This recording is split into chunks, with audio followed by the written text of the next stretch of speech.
Things are about to go down in a reality as a NATO nation. They are preparing to attack Russia. Russia is already ready to attack NATO nations through Ukraine, because Ukraine only have 2 weeks in total in order for them to see whether they will resist against Russia or not. They're trying to keep the war secret from the public.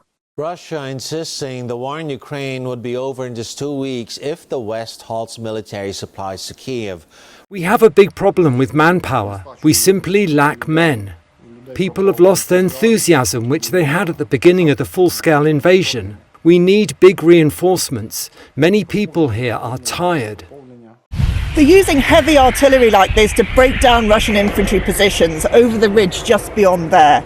This counter-offensive will not be fast. It will be slow, grinding, and a fight for every single metre. They need more weapons, and in particular, they need more ammunition and spare parts and sustainment. If America doesn't assist Ukraine, Putin is all too likely to succeed. This is not my word. These are the words of European leaders. They are freaking scared right now because Vladimir Putin had called for his militaries to apply the nuclear bombs to any nations who will try to stand on their way and try to defend the people of Ukraine. Tough talk on possible nuclear war from Putin and his cronies has been just that, talk. But now, for the first time, Moscow has ordered military drills involving tactical nuclear weapons. Potentially dangerous escalation by Vladimir Putin, who's often threatened to deploy nukes on the battlefield, but could now be putting Moscow on a path to actually using them. Putin says the drills were ordered in response to what it calls provocative statements and threats from Western officials. The European leaders, they have put their powers together in order for them to send their troops in Ukraine so that they can go and attack Russia territories. Well, they believe that if they don't send their troops in Ukraine, if Ukraine get defeated by Russia, which means the defeat of Ukraine by Russia, it will be the defeat of NATO, US, and the entire Europe, says by these politicians. I'm afraid I have to ask once again, why the hell are we being so slow in giving those heroic Ukrainians the weapons they so desperately need? Because if Ukraine falls, it will be a catastrophe for the West. It will be the end of Western hegemony, and we will have no one to blame but ourselves. Again here, these are not my words. These are the words which came from the mouth of these craziest European leaders who believe that the only way to solve this problem between Ukraine and Russia, it is by attacking Russia. What kind of thinking is this? It is more obvious that they have lost their mind. You will be able to tell your children when they grow up and they will ask you a question, Dad, Mom, where were you when these leaders pushed you guys to the World War III? That is about to take place between Russia and NATO. Perhaps this might look like something simple as their media they're trying to close it and hide it from people to not know what is about to happen in this world. Let me refresh your mind. When we're talking about World War II, it all started just like this. One nation attacking another nation, and through that one nation, the third nation come and join them, the fourth one, so on and so on. And right now things are about to get ugly, not only for Africa continent but for the entire world, all because they want to fight in order for them to protect their own interest. When all this started, they thought it was going to be more easy for them to go ahead and threaten and put Russia down. You remember how it started.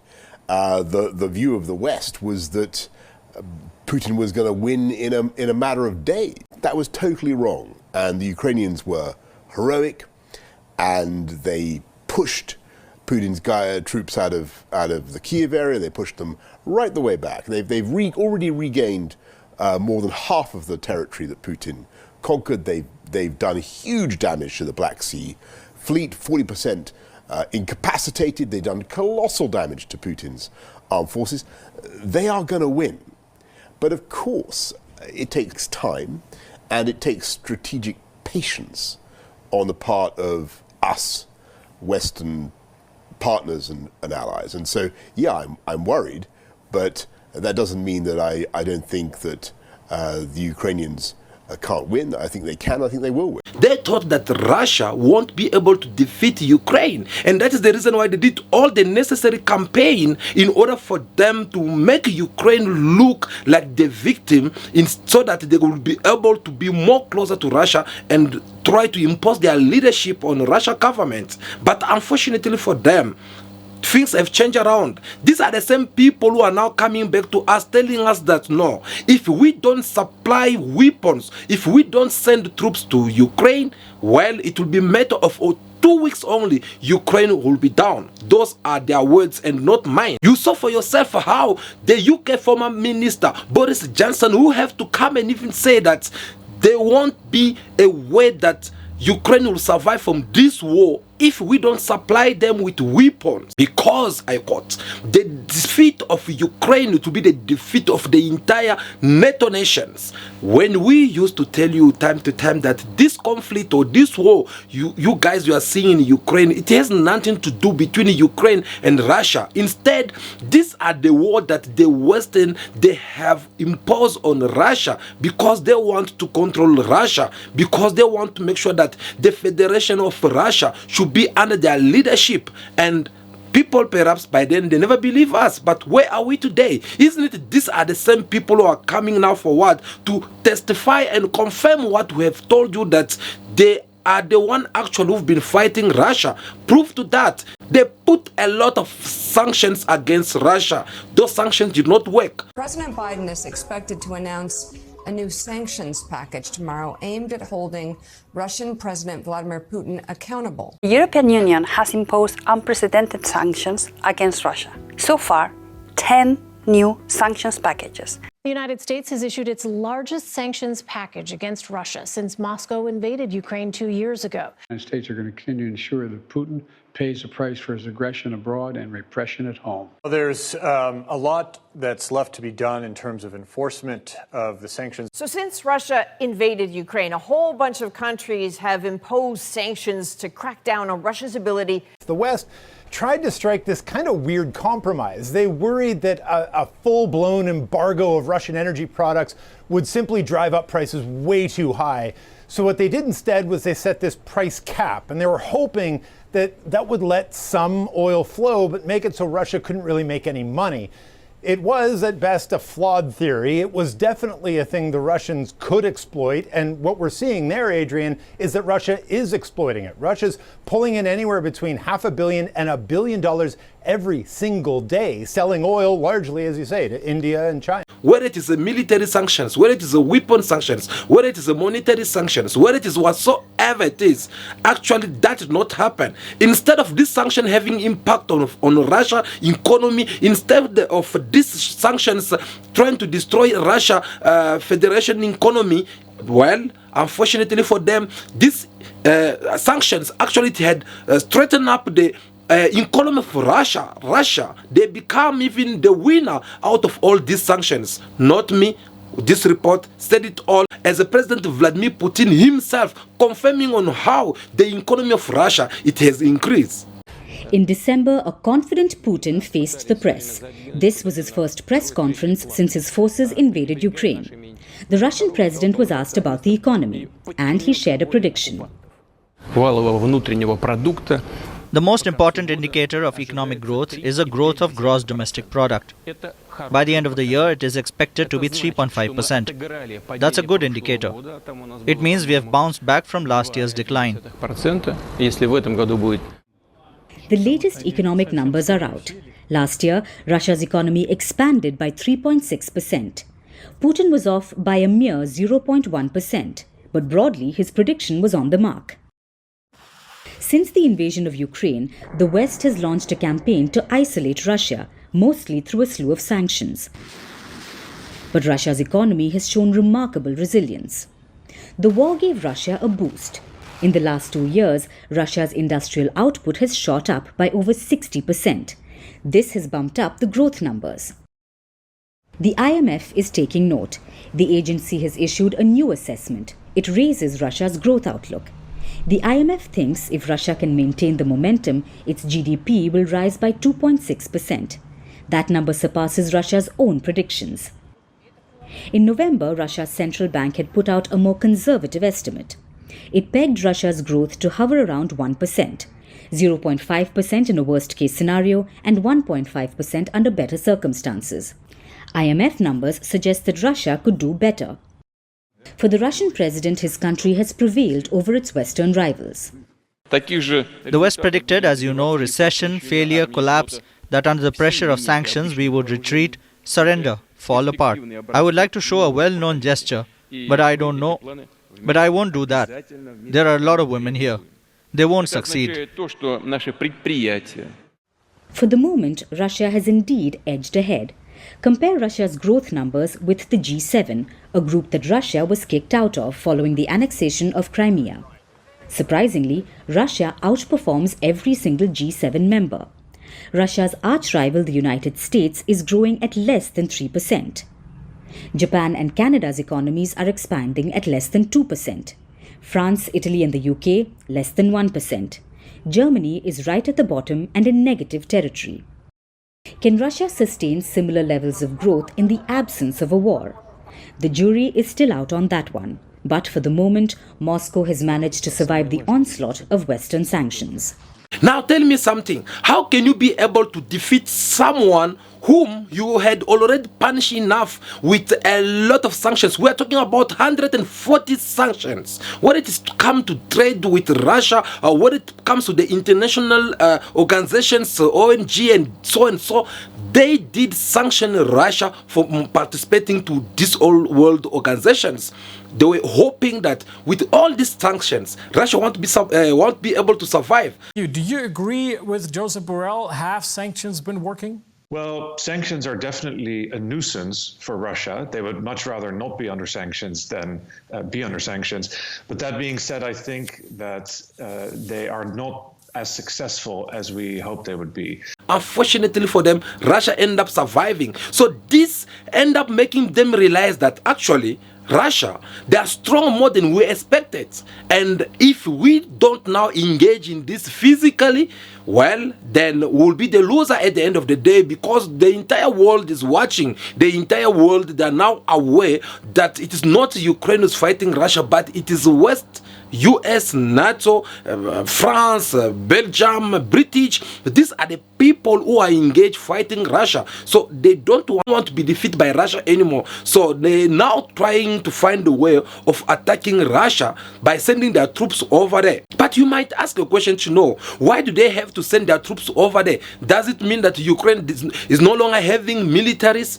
Of course, Ukraine used to have militaries, but not at the moment, because looking at how things are standing on the table right now, Ukraine, they don't have military anymore. They have lost more than 25,000 troops. Yep, Ukraine, they have lost a lot of militaries. As you can see in this footage, that a lot of militaries, they are being killed each and every day. They are running out not only of weapons, but they are running out of soldiers who's supposed to be defending them. And the soldiers which are on the field right now as we're talking, most of them, they don't even have enough experience in order for them to resist against the military of Russia. So this have become a serious problem for them, and they have to cry loud, saying that no, the money you guys will send us, thank you so much. The 64 millions of US dollar that they gave them recently, which I'll demonstrate again more about it in a short, but they thought that this money is gonna be enough for them to buy weapons.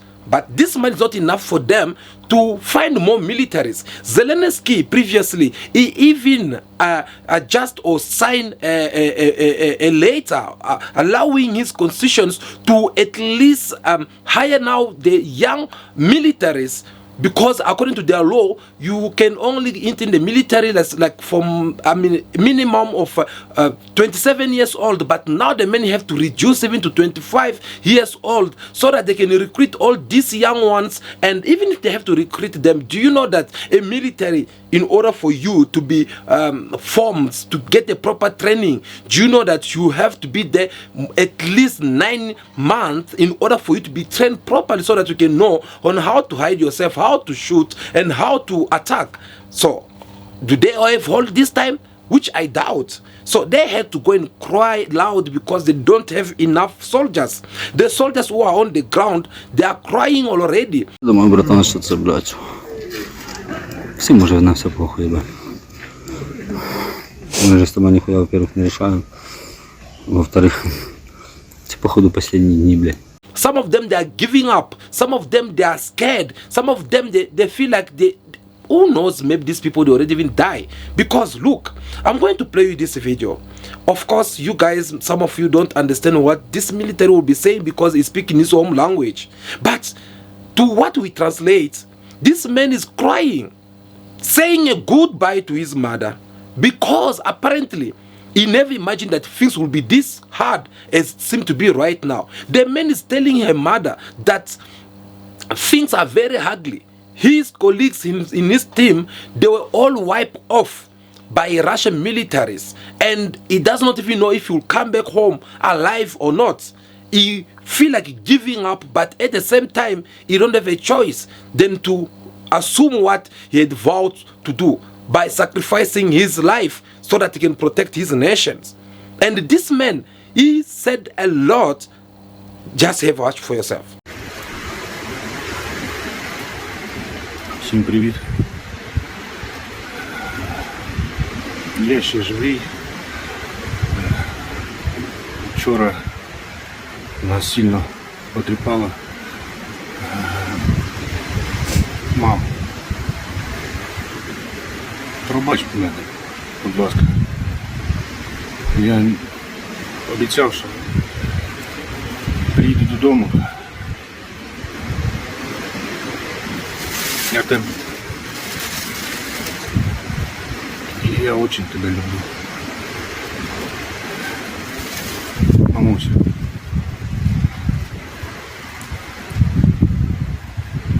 Я обіцяю, що зроблю усе, щоб оказатися рядом з тобою. Мені дуже тяжко. Я устав, мама. Я так не хочу більше воювати. Ну, це того не стоїть, мама.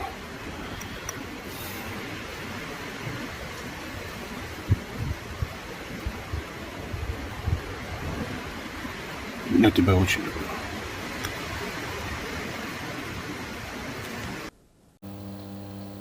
This is very sad.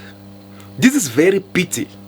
This hurts because I doubt that by the time when the mother of this young boy was busy seeing this video, receiving the message from her son, maybe this boy already been died. You'll never gonna know, because this message he recorded special for a mother so that it can reach out to the mother. Who knows, maybe the mother received this message later on. And this boy, these militaries, they're dying all thanks to Zelensky's choice by accepting to be a puppet president of the Western, so that they will manipulate him and use his country as a background or a battlefield that they can come and fight Russia. The man, he made his own choice. He became a useless president to the people of Ukraine, and he chose to be the president who's at the service of the Western leaders. So guys, these are what militaries of Ukraine are going through right now. And you can tell that this man is even testifying himself. No one point a gun on him. Isn't it? These are the same people who used to come and tell us through their media saying that no, apparently they are pushing Russia. Russia is not winning anyway. They are doing this and that. I've always taken a view from the beginning of this war that Putin is finished. This guy is losing. He hasn't completely lost yet, but he is in the process of losing. He's got no real friends apart from North Korea and Iran, who are both bleeding him dry anyway. He's doubled down on everything. He's got no way back. He's burned every bridge that possibly exists behind him.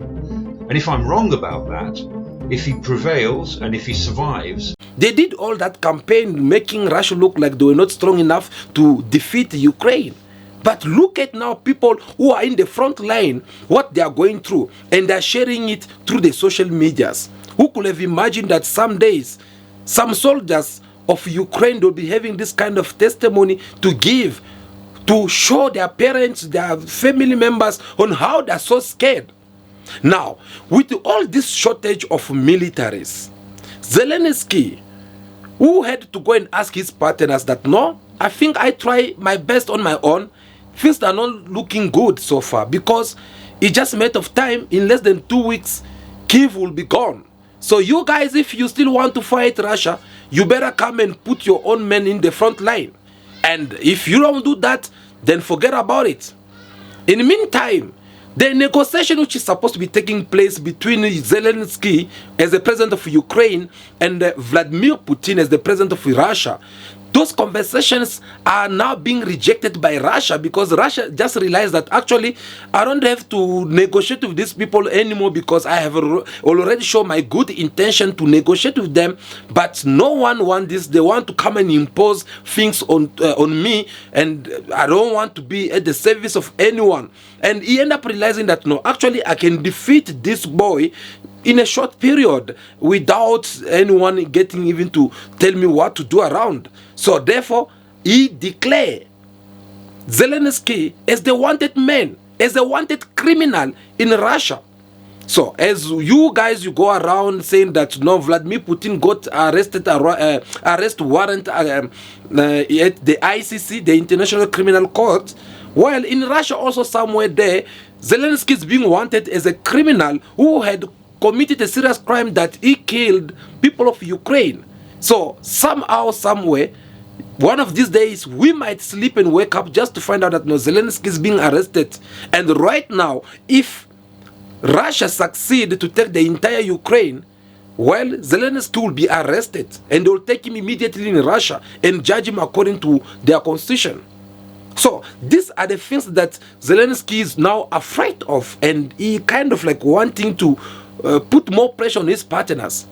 As you saw in part 1 of this video, that some of his allies, NATO nations, they don't want to be defeated, because they know the defeat of Ukraine by Russia, it is the defeat of the entire NATO nations, because we all know that it is NATO's being influenced, is the US who's been putting a lot of money there, Europe putting a lot of money there. Now they feel like, no, we can't sit quiet, we need to send our troops there. France came up like, no, don't worry, I'll send my men over there, I'll give them the weapons. French President Emmanuel Macron has reiterated that he hasn't ruled out sending troops to Ukraine. He told The Economist the issue would, quote, legitimately arise if Russia broke through Ukrainian front lines and if Kyiv made such a request. UK came also said that, no, we're going to send also our troops over there. With Ukrainian cities once again being pounded to rubble and the casualties mounting, I'm afraid I have to ask once again, why the hell are we being so slow in giving those heroic Ukrainians the weapons they so desperately need? Because if Ukraine falls, it will be a catastrophe for the West. It will be the end of Western hegemony, and we will have no one to blame but ourselves. Well, they were hoping, thinking that they are talking to their women who will have just to say Yebo Baba and bow to their whatsoever they can put down as rules. Unfortunately, this man, Vladimir Putin, is like, no, you don't even try to interfere. Because if you ever try to interfere in this business, I promise you guys that you are going to regret it with your entire life. You heard me correct. Vladimir Putin told them, said that if you ever send your troops in Ukraine, that will be crossing the red line. We all know when someone draw a line and say that don't cross this, if you disobey that kind of a person, don't come and blame them. Is example like for us Africans, when you go into someone's house and then they ask you to leave nicely, and then you refuse to leave, and then once they go inside their house, for an example, if they say to you, okay, you don't want to leave, wait for me, I'm coming, and they go inside the house, no matter how strong you think you are, in most of the case you're never gonna see anyone standing. They will rather prefer to leave because you don't know what this man or woman they'll come with out from that house that they'll be entering. And that's what Vladimir Putin with Russia, they had told the West. They told them that no, you don't get to interfere. You guys already interfere enough. You put sanctions on us. You've been giving weapons to Ukraine. You've been giving them money. We're talking about a lot of money. And you have interfered already enough. They put a lot of sanctions on Russia and threaten each and every country around the world which want to work with Russia. If Iran try to maybe sell some drones to Russia, they are threatening Iran to give them sanctions. If the short men of North Korea try maybe to just meet with Vladimir Putin, maybe have a certain conversations on other stuff, they already start putting sanctions or threatening them with some sanctions, saying that no, if you do this, you'll have to deal with sanctions. So they kind of like, you know, when you feel like you are the big brother in the house, and then you want everyone to live according to your own standards. And that's what the US with its allies, they've been doing. They keep on imposing sanctions on each and every country that want to work with Russia. And everyone, they just keep quiet and kind of like observing this matter that is happening over there between Russia and Ukraine. And then all of a sudden, they want to go and send the troops. When Vladimir Putin is already considered himself as the winner by defeating Ukraine troops, by finishing most of them. And you know very well that it's just a matter of time. They are running out of men. And my men will come and take over. Now here comes some neighbors who believe that they're more powerful, that they can just come and show up and get interfere in the business that does not even concern them. So that is how Vladimir Putin ended up telling them that if you do that, that will be the red line that you'll be crossing. Therefore, I'll have to take some other measures.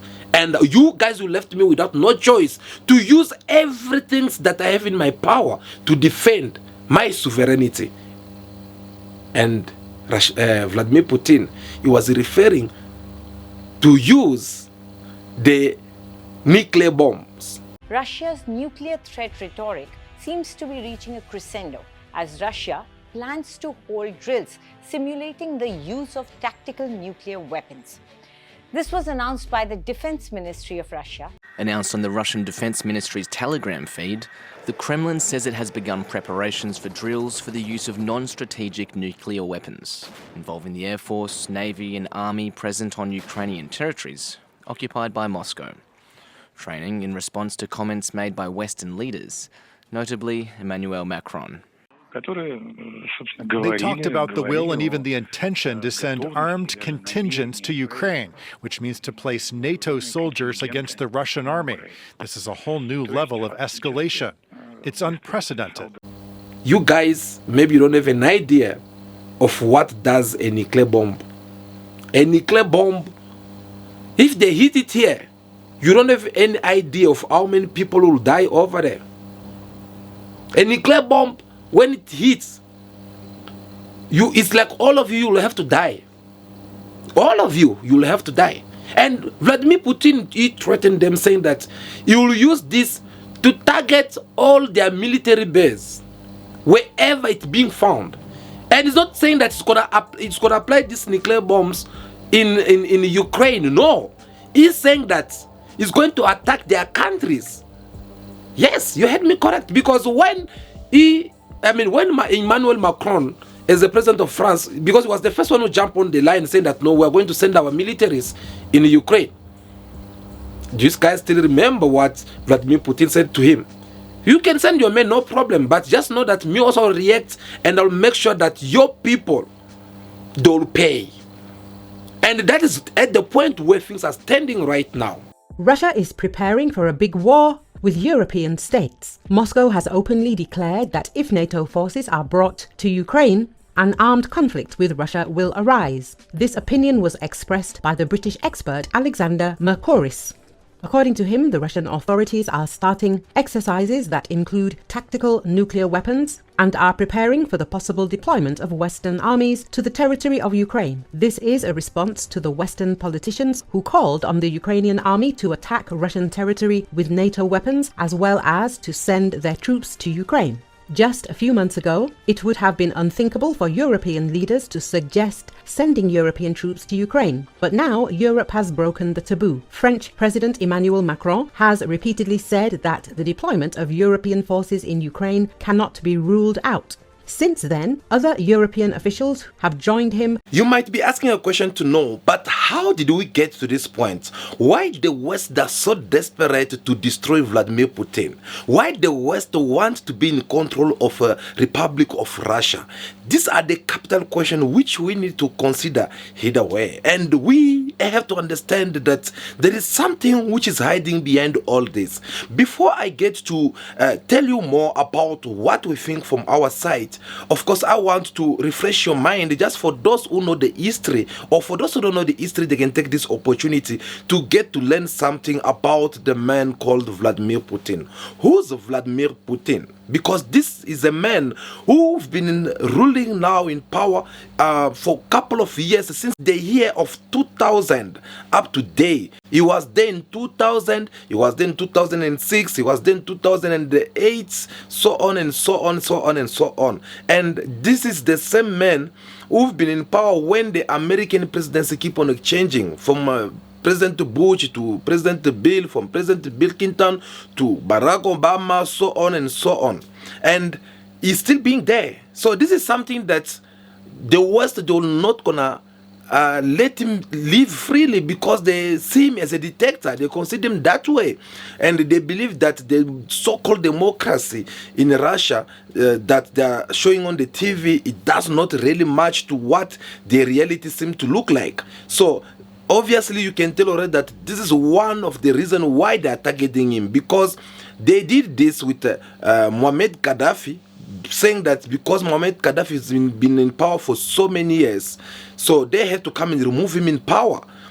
And they had to go and tell people of Libya that no, Muammar Gaddafi is not a good leader for you. They did this with Saddam Hussein, because Saddam Hussein has been also in power for so many years, and they had to go again and get influence people of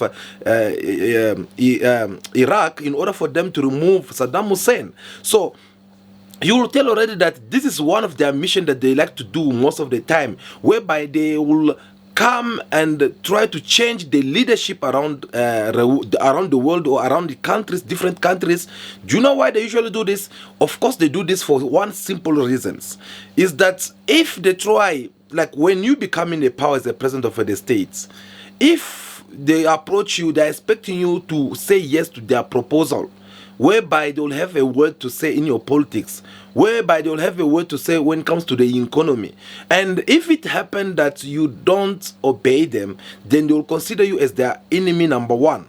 And once they consider you as their enemy number one, which means they will start fighting you by, for example, bringing up some opposition political parties, opposition leaders, so that they will come and fight you from within, so that they will continue to sponsor these opposition leaders, that if the opposition leader can succeed to remove you in power, and they will take that opposition leader to start working with that particular opposition leader. That's what they usually do everywhere. Now, unfortunately for them, this did not work for Vladimir Putin, because the moment they are trying to fight Vladimir Putin so that they can remove him in power by influencing Russia politics, they keep on failing. Because Vladimir Putin, whether we like it or not, the man, he managed to influence the entire generation of Russian people, and they keep on voting him many times. Remember, in 2000, when he became the president, he was voted about with 50%,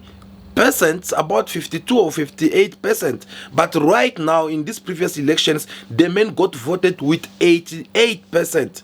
That's quite a lot. And you see how the Western medias, they're trying to do bad propaganda in his behalf, saying that no, the man does not respect democracy. The man is being is torturing opposition leaders, is killing them, and sent some of them in prison. So they are accusing him of all these kind of things, whether it is true or not. But since it is coming from the West, me personally, I can't believe it, because I know already how the West, the US, they usually actually function. So they will try to find some things bad to use against you, to decoy you, to paint you with a wrong brush, to make you look like a bad person, like a monster out there, so that they'll take that opportunity to come in and destroy you. And they've been doing this every time by trying to find a way that they can remove Vladimir Putin in power. But Vladimir Putin has been there.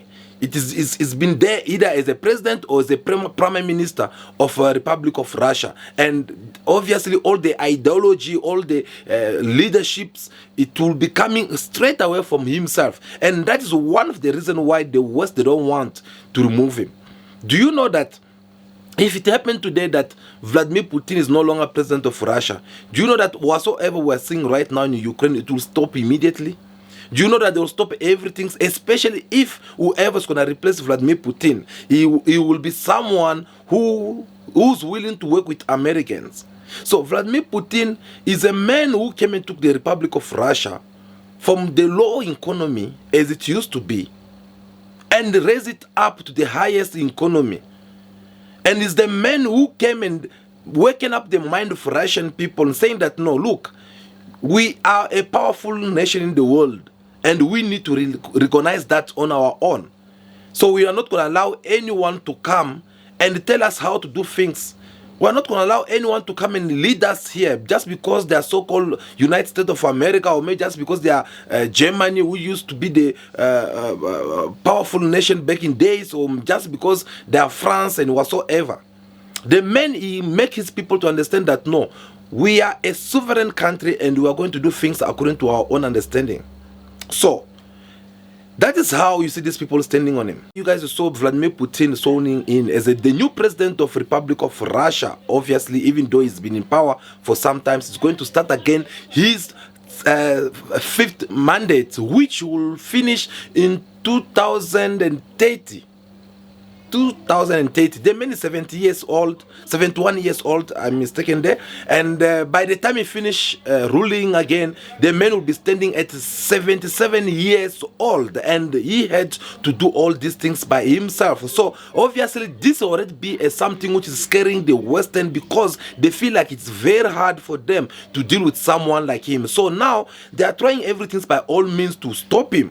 Now, Vladimir Putin, in his speech yesterday, what did he say regarding the war in Ukraine? Because that's another thing that most of people, including the entire world, they were looking or watching out to hear coming from him. They ask, he had to tell the people what are his plans for the war, for the Ukraine, for the war that they're having in Ukraine. And the man said that, no, I don't have a problem, we can negotiate. But we can negotiate only for two reasons. Reason number one, if things have to be done differently than not the way that were being imposed. Reason number two, if we can negotiate with a mutual respect of one another. The dialogue, including on issues of security and strategic stability, is possible, but not from a position of force. Without any arrogance, snobbishness, feeling of one's own exclusiveness, but only as equals, respecting each other's interests. Together with our partners in Eurasian integration, with other sovereign centers of development, we will continue to work on forming a multipolar world order, an equal and indivisible security system. Is that much to ask? That is a question I'm leaving it up to you, because you can see that Vladimir Putin, he does not want to negotiate as the West they are trying to make him look like. No, he does not want to negotiate here and then. No. I believe the man has been very clear from the beginning. From the moment when he invaded Ukraine, his reasons, they were more obvious. We all know that he had to invade Ukraine because the Western countries, they were busy approaching Ukraine so that they will place their military base over there and they will be able to start controlling Russia closely. And that was something that Russia did not want.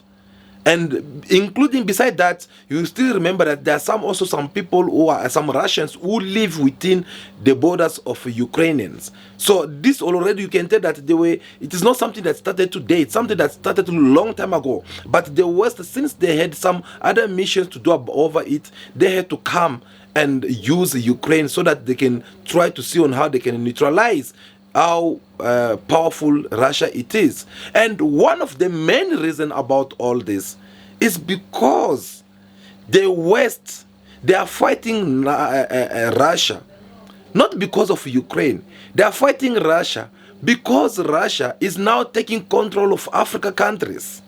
Russia is now having a very good relationship with Africans. African leaders, they are having more mutual respect with Russia compared to the one of African leaders having with Americans or France or Belgium or so on and so on. So they feel like they are losing control of Africa. The fact that we've got Russia as the preferred security partner now means there are Russians behind the wire at Air Base 101. We have Russians on our base somewhere. That would never happen. But the only reason it's happening is because Blinken and Biden are humiliated that their plan failed, that they poured $500 million into this country where now we're being thrown out by the scruff of our neck. Because when Africans are busy chasing them out of the continent, well, Russia is busy being welcomed in Africa's soil. This weekend, the military junta running Niger announced it was kicking out U.S. forces conducting operations to counter ISIS and al-Qaeda in the region. This comes on the heels of reports that Niger is negotiating security-related deals with Iran and Russia. It appears Niger will soon join Mali, Libya, Sudan, Mozambique, Burkina Faso in welcoming Russian troops and mercenaries into their country. Focusing on Niger, clearly we bet big. Okay, we bet big on Niger, and right now we're at a point in which we either want to double down or we want to fold. So that is one of the reasons why they don't want to see Russia taking control of Africa, and they are fighting not only Russia, they are also challenging to fight China. But unfortunately, so far they don't have the courage to go ahead and attack China. By the way, again, sooner or later, they're still going to attack China. And you might ask how they are going to attack China. Of course, they will attack China via Taiwan. Taiwan, the countries which has already been having some conflict with China for so many years, according to the history, because there used to be one nation that China, Republic of China, believed that's supposed to be associated or linked to China. So that never happened. And Americans, they're trying to work with all those countries. So again, here you will understand that, as I always tell you, Americans and NATO nations, they don't just leave their land or their countries to come and fight with you directly. They usually have to go through another nations, another country, in order for them to come and neutralize you. And that's what has been happening. So they are fighting Russia because of all these reasons. And now they are also in another move whereby China, they are also getting ready to fight against them, because that is how things seem to be so far according to our own understanding. So now you understand the reason why the West NATO countries, they are so desperate to fight Russia. They are fighting Russia for different reasons, and one of their main reasons is Africa continent. And they are being rejected in Africa continent. And right now, they are planning to recolonize again Africans. That sounds very surprisingly. Of course, stay tuned, because I have a lot of reports seated on my table that we are preparing to talk to you in our next video. We are going to demonstrate to you or explain to you or give you some of the evidence, solid evidence that shows that the West, they are busy planning to recolonize Africa again. And we're going to tell you some of the reasons why they want to recolonize Africa. So if you don't want to miss that video, you need to stay on the loop. And if you have not subscribed to the channel, make sure that you subscribe to the channel, so that when we come back here with that video, you'll be able to understand and see for yourself with the fact, I mean real facts, why the West want to recognize they want to recolonize again Africa continent. So obviously the things, the cake that these people are fighting over, it is all seated in Africa continent. That is one of the reasons we are saying here that no, Africans, we need to stand, we need to put our power together, we need to be united, we need to love one another in order for us to stand against all this Western power. Because if we don't do so, trust me, they'll keep on destroying us and we're never gonna be united, we're never gonna develop, we'll keep on crying, we'll keep on complaining each and every time because they know way to attack us. But I'm so proud of myself being Africans because the message that we discuss with you through this channel, you guys, you do understand us, and you are busy manifesting that voluntary. You are busy showing it up that no, indeed Africans are now awake, and that's even the reason why these people, they want to come and colonize Africa again by force. So stay out for that upcoming video, guys. I think that will be all for today. We have discussed with you enough in this video, and now we just want to ask you that don't leave before you give us your thumbs up, like this video in your number so that it can be recommended to many more people out there. And stay tuned for our next coming video. But for now, continue to be yourself, be good, be kind, have respect for everyone in order for you to be respected. May God bless you all. I'll see you again very soon. Ciao, ciao.